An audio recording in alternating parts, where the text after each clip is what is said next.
et bienvenue à tous dans cette nouvelle vidéo qui. Aujourd'hui, nous allons traiter de la rédaction de français pour le brevet des collèges, plus particulièrement le sujet d'invention.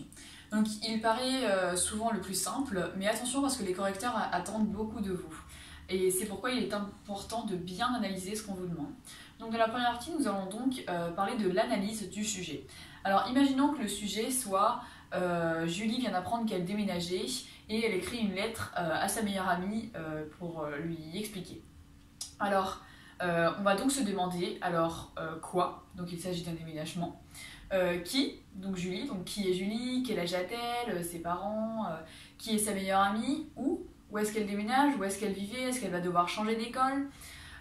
Ensuite, quand? Quand est-ce qu'elle va déménager? Depuis combien de temps est-ce qu'elle vivait là, par exemple? Pourquoi? Quelle est la raison du déménagement? Pourquoi ses parents ont-ils voulu partir? Ont-ils été forcés? Et ensuite, comment? Donc, comment Julie a-t-elle appris qu'elle déménageait? Est-ce qu'elle a surpris une conversation ou est-ce qu'on lui a expliqué?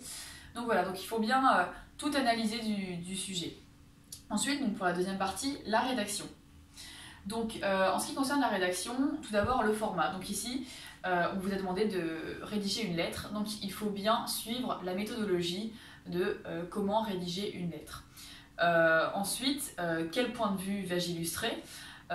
Donc ici, ça sera donc le point de vue de Julie, donc un point de vue interne, mais ça peut être également sinon un point de vue externe, en parlant à la troisième personne du singulier.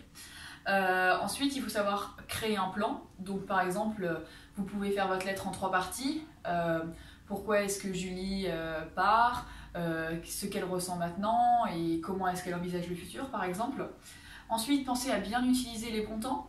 On utilise le présent pour montrer ce qu'elle ressent, le futur pour imaginer ce qu'elle va vivre. Et donc faites bien attention à ça. Ensuite, faites attention à la date de narration. Par exemple, si votre histoire se passe en 1920, n'utilisez pas de smartphone dans votre rédaction pour ne pas avoir d'anachronisme. Et respectez bien la longueur qu'on vous demande. Et surtout, attention aux fautes d'orthographe, relisez-vous bien. Voilà, j'espère que mes conseils vous seront utiles et bonne chance pour votre brevet.